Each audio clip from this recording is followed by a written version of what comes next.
शरारती गिलहरी। किसी जंगल में चुनचुन नाम की शरारती गिलहरी अपनी माँ किट्टू के साथ रहती थी। चुनचुन कभी भी किट्टू की बात नहीं मानती थी। चुनचुन की हरकतों से जंगल के सभी जानवर बहुत परेशान रहते थे। एक दिन चुनचुन पेड़ पर खेल रही थी और उसी पेड़ पर फर्राटा नाम का एक बंदर भी सो रहा था। फर्राटा को देख चुनचुन ने अपनी माँ से कहा, माँ, ये बंदर हमारे पेड़ पर क्यों सो रहा है? ये पेड़ तुम्हारा कब से हो गया चुनचुन? सोने दो उसे। लेकिन माँ, जंगल में और भी तो पेड़ हैं। इससे कहो किसी दूसरे पेड़ पर जाकर सोए। चुनचुन, जैसे ये जंगल सबका है, वैसे ही ये पेड़ भी सबका है। इसीलिए तुम इस पेड़ से उसे नहीं हटा सकती। किट्टू ये बोलकर चली गई, लेकिन चुनचुन को एक शरारत सूझी। वो बंदर के पास पहुंची। उसने बंदर की पूंछ को पेड़ की टहनी से बांध दिया। उसके थोड़ी ही देर बाद जब फर्राटा बंदर सोकर उठा तो उसने दूसरी टहनी पर छलांग लगाने की कोशिश की, लेकिन उसकी पूंछ बंधी होने के कारण वो दूसरी टहनी तक नहीं पहुंच सका और वहीं पेड़ से उल्टा लटककर चिल्लाने लगा, बचाओ, बचाओ, मैं यहाँ पेड़ पर उल्टा लटक गया हूँ, बचाओ।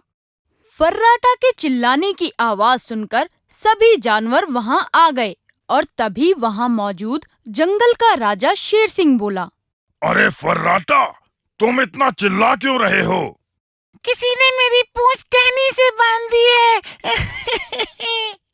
लेकिन तुम्हारी पूंछ टहनी से कौन बांधेगा? किसी को क्या मिलेगा ऐसा करके? ये काम उस शरारती चुनचुन ने किया होगा। वो ही जंगल के सभी जानवरों को परेशान करती है। ये बातें किट्टू और चुनचुन पेड़ के ऊपर बैठकर सुन रही थी। इतने में चुनचुन बोली, हाँ, मैंने ही बंदर की पूंछ पेड़ से बांधी है। लेकिन तुमने ये सब क्यों किया? बंदर ने तुम्हारा क्या बिगाड़ा है? जंगल में इतने सारे पेड़ हैं, तो ये बंदर इस पेड़ पर क्यों सोया? ये हमारा पेड़ है। ये सुनकर सभी जानवर हैरान रह गए। तभी हिरन बोला, चुनचुन, एक बात कान खोलकर सुन लो। ये जंगल सबका है, इसलिए यहाँ के पेड़ों पर भी सबका अधिकार है। चुनचुन, अगर अब तुमने जंगल में किसी जानवर को तंग करने की कोशिश की तो मैं तुम्हें इस जंगल से निकाल दूंगा। ये सुनकर किट्टू जल्दी से बोल पड़ी, नहीं नहीं महाराज, चुनचुन अभी छोटी है, उसको माफ कर दीजिए। आज के बाद वो ऐसी शरारत कभी भी नहीं करेगी। मैं अभी फर्राटा की पूंछ खोल देती हूँ। ये कहकर किट्टू फर्राटा बंदर की पूंछ पेड़ की टहनी से खोलने लगी और तभी फर्राटा बंदर पेड़ से गिर गया। इतने में शेर सिंह बोला, किट्टू, किट्टू, समझा देना अपनी बेटी को। ये उसके लिए आखिरी चेतावनी है। ये बोलकर शेर सिंह और जंगल के बाकी जानवर वहां से चले गए और किट्टू ने चुनचुन से कहा, चुनचुन, तुम ये शरारतें करना कब छोड़ोगी? तुम्हारी ये नासमझी किसी दिन तुम्हारे लिए मुसीबत बन जाएगी, समझी? किट्टू की बात का चुनचुन पर कोई असर नहीं हुआ। ऐसे ही कुछ दिन बीत गए कि तभी किट्टू को किसी काम से जंगल से बाहर जाना पड़ गया और उसने चुनचुन से कहा, चुनचुन, मैं एक जरूरी काम से जंगल के बाहर जा रही हूँ, लेकिन तुम यहाँ किसी को परेशान मत करना और जंगल से कहीं दूर मत जाना।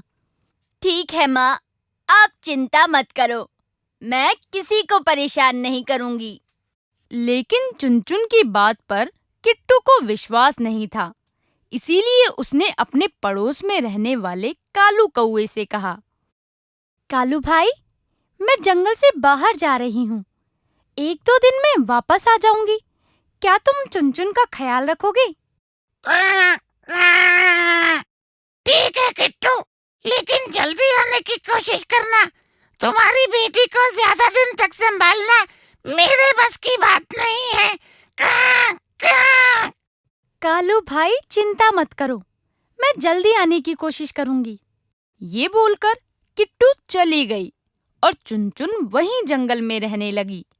एक दिन चुनचुन पेड़ पर अकेली बैठी सोच रही थी। माँ को गए हुए इतने दिन हो गए, क्यों ना मैं भी जंगल से बाहर जाकर माँ से मिल लूं। माँ मुझे देखकर कितना खुश होंगी। ये सोचते हुए वो पेड़ से उतरने लगी ताकि वो जंगल से बाहर जा सके।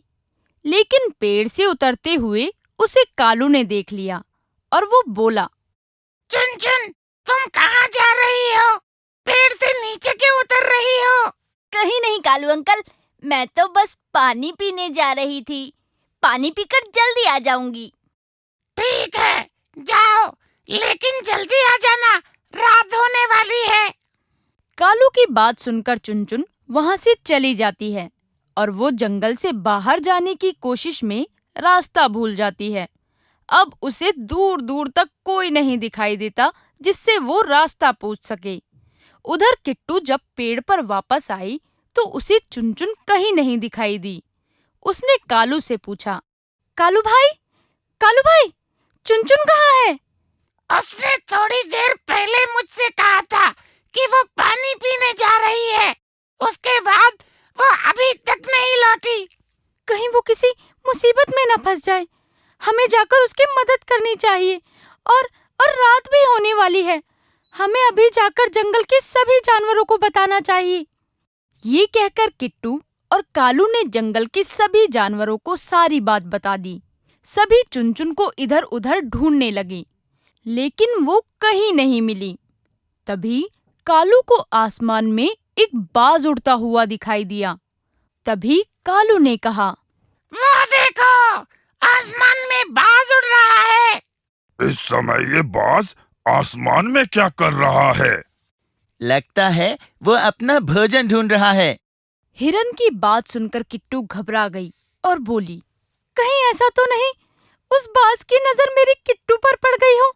तुम चिंता मत करो, मैं अभी अपने दोस्त मिट्टू तोते के साथ जाता हूँ और पता करता हूँ। हाँ, हाँ। ये कहकर कालू मिट्ठू के साथ बाज का पीछा करने चला गया। उसने देखा कि बाज चुनचुन के ऊपर मंडरा रहा था। ये देखकर कालू समझ गया कि उस बाज का शिकार चुनचुन ही थी। उसने सारी बात जंगल के जानवरों को बता दी और वापस चुनचुन की मदद करने मिट्ठू तोते के साथ चला गया। अब बाज ने मौका पाकर चुनचुन को अपने पंजों में दबा लिया। ये देखकर कालू बोला, मिट्टू, जल्दी उस बाज के पास चलो, नहीं तो वो चुनचुन को खा जाएगा। ये सुनकर मिट्ठू और कालू आसमान में बाज से लड़ने लगी। वो दोनों बाज पर अपनी चोंच से लगातार वार करने लगे। इसी दौरान चुनचुन बाज के चंगुल से छूट गई। चुनचुन को नीचे गिरता देख जानवरों ने पत्तियों और घास से बना हुआ जाल नीचे बिछा दिया। चुनचुन उस नरम जाल पर आ गिरी। चुनचुन बेटा, तुम ठीक तो हो ना? हाँ माँ, मैं बिल्कुल ठीक हूँ।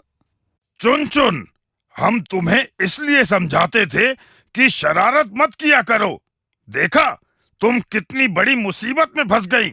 ये सुनकर चुनचुन अपनी माँ से बोली, मुझे माफ कर दो माँ, मैंने कभी आपकी बात नहीं सुनी। अब से मैं कोई शरारत नहीं करूँगी।